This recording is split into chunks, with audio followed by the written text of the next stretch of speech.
Naamoy ng mga otoridad ng iligal na kalakaran ng pagbebenta ng di umano'y karne ng aso sa Bulacan at Rizal. Dahil dito, mabilis na kumilos sa mga otoridad kasama ang resibo para mahuli ang mga suspect dahil bantay left the room. Ilong, paa, balahibo, tenga, mata. Ilan lang ito sa mga parte ng aso na for sale sa Rizal. Sa Bulacan naman, lechong aso raw ang specialty ng isang grupo ng mga lalaki. Yan ang mga sumbong na natanggap ng Animal Welfare Group na Animal Kingdom Foundation. Patungkol po dito sa operation sa Bulacan, ito ho ay may informant. Paano ho nakarating sa inyo? So na-receive po namin yung specific information na yan sa amin pong hotline. At meron nga daw pong nangangatay ng aso dyan at namimili. Kaya naman po nagpadala na kami kaagad ng tao para mag-validate. Positive po talaga. Napakasakit sa dibdib. Kaya naman itong buwan ng Enero, nagtungo ang CIDG Bulacan Animal Kingdom Foundation at resibo sa isang mabukid na lugar sa Barangay Bambang, Bulacan. Sa unang tingin, parang normal lang ang paligid pero nang pasukin ng mga pulis ang likod bahay, dito na tumambad sa kanilang isang asong katatapos lang litsunin at nakasabit pa sa puno. Kayong dalawa nagtatay ito? Oo, kinakatay ito sa akin. Sa kabilang bahay naman, may mga iyak na nakaagaw ng atensyon ng mga operatiba. Tumambad ang mga nakasakong aso na gumagalaw at umiiyak pa. Dahil caught in the act kayo mga sir, sa presinto na kayo tumahol. Magpaliwanag! Ilang aso sumatotal, attorney, ang na-recover, ang na-rescue? Ilan ang buhay at ilan ang patay? Unfortunately for that case, sir, isang patay na aso po yan ang ating na-recover dyan. No? Sa kaso ho ng mga asong na ililigtas, saan nyo po ito dinadala? Dinadala po natin ang mga asong naliligtas sa ating Rescue and Rehabilitation Center sa Capas Tarlac po ito. Nakaharap ang dalawang lalaki sa kasong violation of RA 8485 as amended by RA 10631 o ang Animal Welfare Act. Alam naman daw nila na bawal ang pumatay ng aso. Napilitan na lang po sir dahil po hirap nga po ng buhay sa luwahin. Ang alam po namin, doon kami kikita na mayroon man lang mapambili ng bigas. Kaya po pinatos ko na rin. Wala po kasi ako alam niya, nasama lang po ako. Pero ang trabaho ko talaga contractor. May nakuha.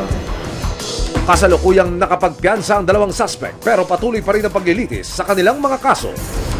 Tumako ho tayo doon sa operation na sinagawa ninyo sa bayan naman ng Morong sa Rizal. Ang sistema po nito sa Morong, ulam po yan. Aha. Ulam at saka pag minsan fresh. Dahil sa mga natanggap na report, sunod na pinuntahan ng mga operatiba ng CIDG Rizal at ng Animal Kingdom Foundation ang isang kainan sa Morong Rizal para magsagawa ng test buy. Nanay, makakuha ko ng puso. Ha? Gagamitin ko, convert to yun. Ay, kailan ka kukuha ng pa? Hindi, buo. Buong. Bawang katay. Abo ba nga? Aso nga.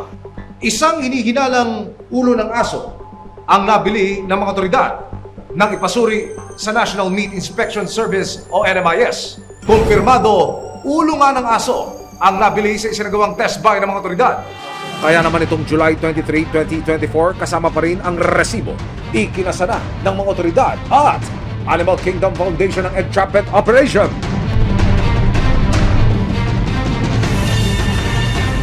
Pagdating sa lugar, bumaba ang dalawang asset na siyang bibili kuno ng karne ng aso. Maya-maya pa, isang tawag ang natanggap ng mga pulis. Hudyat para matiklo ang mga suspect. Positive. Baba na. Go na.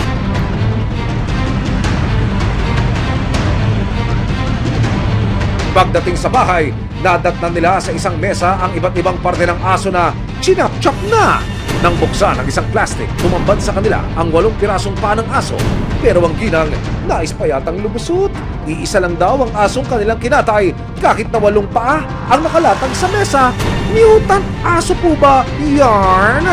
Ay, ilang aso po yan? Isa lang po iyan. Isa lang po, pero 8 ang paa.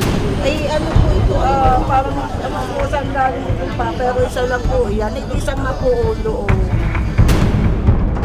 Ina-arrest namin kayo sa paglabag sa RA 10631 po. Kayo po may karapatan malayin sulang ibo. Patapos mabasakan ng kanilang mga karapatan, ang misis may kakaibang request. Asawa na lang daw niya ang arestuhin at ikulong. La! Anyari po sa for better or for worse ng inyong samahan. Sir, huwag na po. Asawa ko na lang po, sir. Wala po na kayo sa amin sa opisina. Ano po? Sir, awa na mga po ko. Awa nila kung may sakit sa puso, sir. Dinala ang dalawang suspect sa custodial facility ng CIDG Rizal PFU. Nakakarap ang dalawang ginang sa kasong paglabag sa RA 10631 o ang Animal Welfare Act. Baka akala ho nila magaang lang ang parusa dyan. Ano ho ba ang parusa? Hindi po ito magaan, ano? Kung namatay po yung aso dahil sa dog meat trade na ginawa nila, pwede po sila, at maramihan ito, no? 3 or more dogs, pwede po silang tawagin mga sindikato. Oho. Kaya up to 3 years, pwede po silang makulong. Oho. At 250,000 pesos po ang penalty dyan. Okay. Kung sila po ay makonvict. Sa kasalukuyan, nakapagpiyansa na rin ang dalawang suspect pero patuloy rin ang pagdinig sa kaso.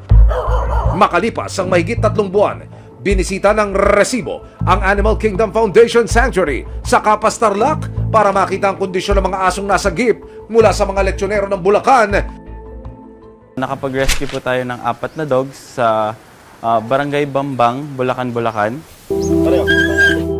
Ngayon po, kasama natin yung 3, si Bambam, si Bart, and si Berry. Pinerform na rin natin yung mga basic na intake protocols. Kinumpleto na natin yung mga vaccines. Makikitang nasa maayos at masigla na silang kalagayan at naghihintay ng pamilya magbibigay sa kanila ng nararapat na pagmamahal at kalinga. Bakit ho ba ipinagbabawal ang pagkain ng karne ng aso po? So public health po ang issue dito. Pangalawa po, ito po ay mga aso. Sila po ay hindi mga pagkain or food animals. Sila po ay companion animals, man's best friend. Sila ay ating mga pamilya or members of the family. Kaligtasan ang tanging hangad ng mga otoridad sa bawat pagtiklo sa mga sangkot sa pagkakarne ng mga aso. Walang tatangkilik kung walang magtitinda. Nariyan ang ngipin ng batas para masigurong ligtas ang mga itinuturing ng miyembro ng maraming tahanan. Maraming salamat sa panonood, mga kapuso. Para masundan ang mga reklamong nasolusyonan ng resibo, mag-subscribe lamang sa GMA Public Affairs YouTube channel